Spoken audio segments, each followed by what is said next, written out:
People's choice. We've all voted. It was an absolute landslide. Not 100%, but very close to it. Chris Cleveland for your Bates BAR, the People's Choice Award.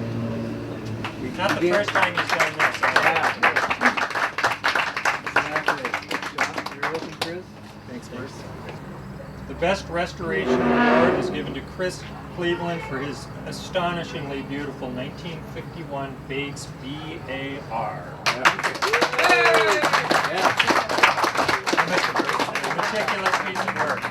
I didn't show the British flag on my ride, so I can do it.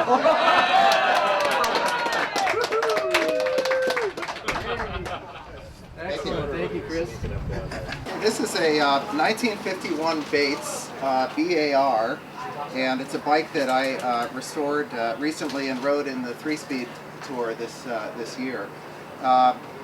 I bought the frame from a gentleman named Hilary Stone in Bristol, England, and I had some paint work done at a shop in Bristol, and so he delivered the bike over to Argos Racing Cycles, and I worked with them on the paint I wanted on the bike.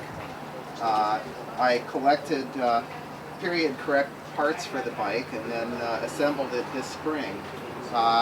It has Sturmey Archer medium ratio 4-speed rear hub. The unique feature, obviously, when you look at the bike is the fork. I mean, it looks like something bad happened to it.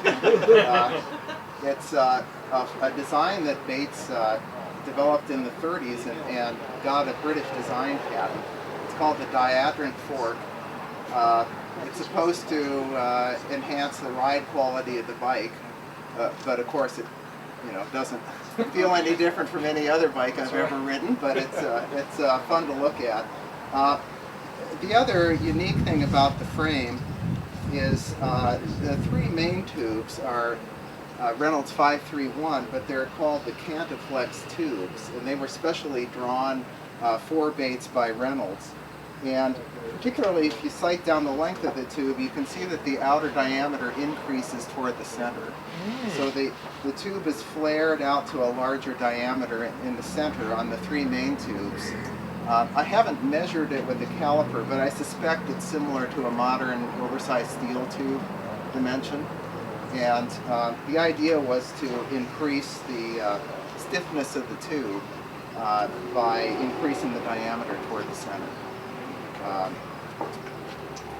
It has GB brakes, Chaterley chainring crankset, Chaterley pedals, a GB stem made from chromo steel and a lugged stem, Reynolds Higuminium Pellissier bend handlebars. Those are the main features. Are they butted tubes? Yeah, I don't believe they're butted. I think they simply took a plain gauge tube and then flared the diameter in the center. Because there's something about that label. If the 531 is on a diagonal, or well, it has a unique Reynolds 531 sticker on it. It says Bates Cantaflex tubes. Oh, okay. Guaranteed Reynolds 531, including forks and stays. It doesn't use the word butted on the frame sticker. And I suspect is that just English politeness? Well, I suspect it's probably not a butted tube, but I don't know that for certain. What kind of front hub do you have on there, Chris? That's a Bayliss Wiley hub. It has alloy flanges pressed onto a steel center barrel. Wow. And an alloy rear shell too, correct? The rear hub shell is the Sturmey Archer alloy shell. Of course, with the traditional spoking, 40 spokes in back, 32 spokes in front, just like a standard 3-speed bike. And the wing nuts, front and back. Front, back wing nuts. Going back to the spokes, the interesting thing is if you do a 3 cross in front and a 4 cross in back, you end up with the same spoke length. Same length spoke. Same yeah. length spoke front and back. So you could carry 1 or 2 spares and repair the spokes front or rear without any interchangeability problems. These are, they'll look familiar to a lot of people. It's a Nervex slug, like a Nervex Pro. Probably the first year that I can tell they had a pattern like that. But if you look at the front, it's got a more delicate shape. The little tangs on the front as compared to a Raleigh International or a Paramount or a PX10 or some of the other bikes that use that look. What year is that? It's a 1951. And it's got a 1952 hub on it. And this crank pattern was produced through the 30s into the 50s. I'm told that this particular crank is actually a pre-war crank because it has fluting on both sides, in and out. Was that re-chromed? That was re-chromed. Did you do that? I did not. I actually bought the crank from a fellow in England, and he had re-chromed it. But they did a nice job. The fender stays, are those, are those, The attachment points. how does it screw in? Is it like... Well, this was a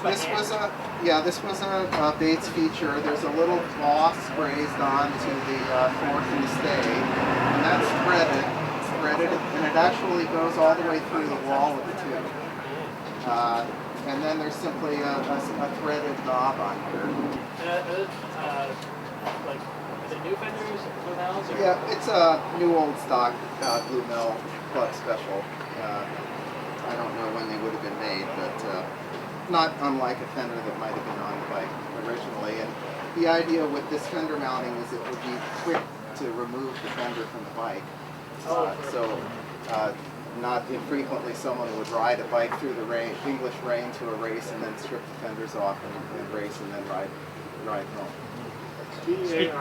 BAR? BAR stands for Best All-Rounder. And there was, that was the name that Bates reserved for their custom frames. And in England, for many years, road racing was banned, mass start road racing. So a big time trial tradition developed in England. And every year they would award, different cycling clubs would give out their Best All-Rounder awards. And it was for the rider that had the lowest accumulated time for a series of time trials. And that rider would get the BAR award. Say, Chris, speaking of quick releases, I noticed you have the quick release feature on the indicator chain on the cable, right, yeah.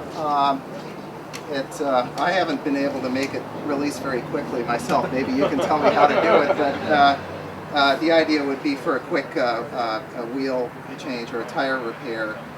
There's a little snap link on the cable here for the shifter, and that just comes apart quickly.